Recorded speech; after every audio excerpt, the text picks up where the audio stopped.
My name is Linda Stroback Hocking, and I've been here at Zimmys since its founding, which would be 1990. I've been a transplant to Hibbing from Philadelphia, Pennsylvania, and I've lived in Hibbing for over 25 years now. So I feel more like a native than I do from my original hometown. I really enjoy what we've transformed here, a restaurant into a museum and a destination spot for Bob Dylan fans from the world over. It's a pretty amazing feat for a small town off the beaten track, as I tell people that come here. Zimmys was not here until 1990. We were known as the Atrium Restaurant, and then we decided that it's a very large restaurant and half of it needed to be something else, which would have been more of a casual facility, and a sports bar in 1990 would have been the way to go, the theme at the time.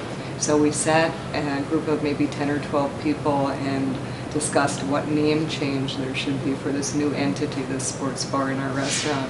And because I had exposure of music, being from a larger metropolitan area, probably jazz was my roots, and folk, and just really a medley of rock, and you name it. You know, growing up in a big city, you were exposed to a lot of different music. But my college roommate at the time, I lived in Pennsylvania at Kutztown University, was a huge Bob Dylan fan, just absolutely crazy for Bob. And she even named her first son Bob Dylan. Her name is Tamray. She deserves credit for hooking me up with Bob in my early 20s, maybe even teens. So when we were sitting at this table, I kind of clued the folks in that if Bob was raised in Hibbing and his formative years were here in Hibbing, that probably that would be a good name recognition, because so many people the world over would know Bob Dylan. And we were talking about the name Dylan's and this and that, and someone said, well, he was Bobby Zimmerman, maybe. I think his nickname was Zimmy in Hibbing when he was in high school. And they were absolutely right. 3 months after we were open, Beatty came in. That would be Beatty Zimmerman Rutman, Stone Rutman. That would be Bob's mom, came in with her brother and some other relatives, and they were here for lunch. And at the time she was living down in Hanover in the cities, and I was managing, and I was very nervous when I heard who came in the door.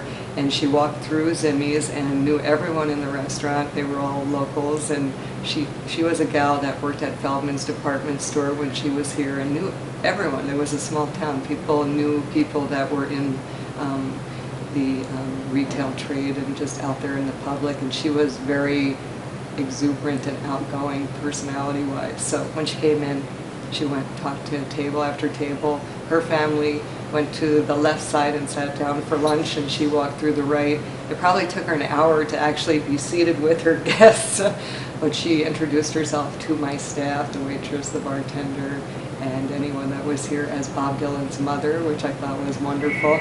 And then when she finally sat down, I went over, took a deep breath, and said, "Hi, my name is Linda. I'm the manager here. Nice to meet you. What do you think of the place?" And at that time, we didn't have Bob Dylan images. We didn't really do the memorabilia except for Hibbing memorabilia. And she said, "It's about time somebody did something nice for my son here in Hibbing." And I said, "Oh, that's such a relief, you don't know, to talk to you and hear you say that, because some people thought you might not like this." So we moved forward with doing things with Bob in the restaurant. I felt at that time we got Mom's blessings, and we've been very gentle about making sure that we put things up that acknowledge and honor, and we feel very much like it's a precious commodity to do wonderful things with Bob here in Hibbing, that he's entrusted us to be not commercial, to be all about what he's been about, maybe true of heart, and speak with truths, and understand what's important maybe in life. So we try and have integrity when we do things. We do a Dylan Day celebration in his honor. It was a birthday bash celebration that grew into an arts festival. It's amazing for us every May.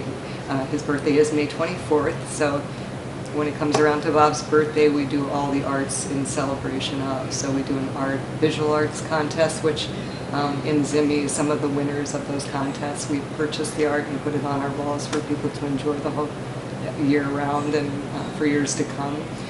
We have a songwriters contest, which is rather the heart of Zimmys, the music, and this year we have 22 performers and a waiting list of another dozen people. They're from the world over. We've had people perform from England, from Canada, from New York, California. I have people this year from Alaska and New Mexico, and it's just amazing. There's a literary contest, which is poetry, short stories. We had over 600 entries this year. Last year, over 1,000. This year we have a new contest for Dylan Days, which is a one-act play with Mike Ritchie doing that. Aaron Brown does the literary. He expected maybe 30 one-act plays, maybe 40 tops, and he received 108 entries from, again, the world over. Some of the top entries were from Scotland and England.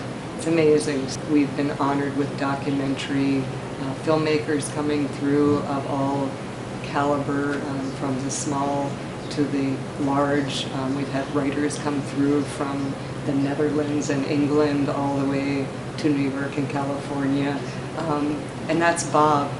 For some reason, people just find something in his body of work and his hard work ethic and his longevity and his creative spirit and his roots, his grassroots coming from small town USA, that they have to come here and they have to find out about him. So we've gathered things that would have to do with Bob's memories and Bob's inspiration and tried to put them in our four walls so that we can talk about them with the guests that come through.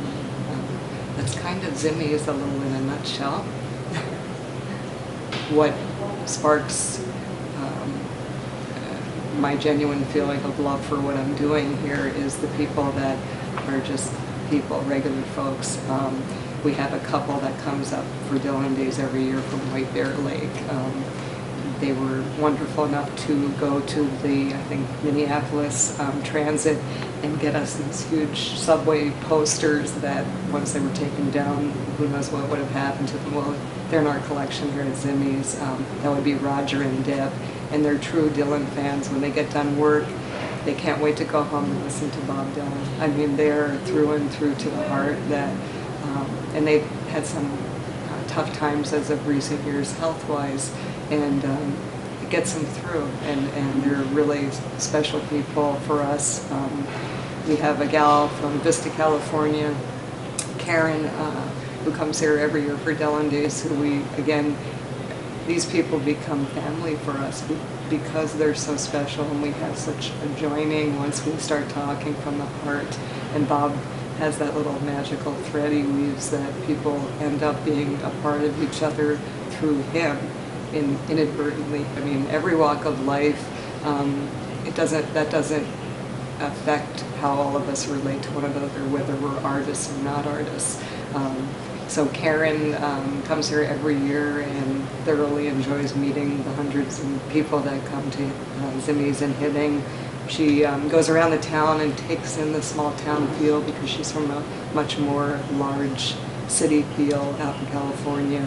And she finds the magic and mysticism on the little streets of Hibbing, that it's like going back 50 years and it feels good and it feels comfortable and it feels like family and safe, and you know, all the things that sometimes you don't find nowadays in the regular world out there.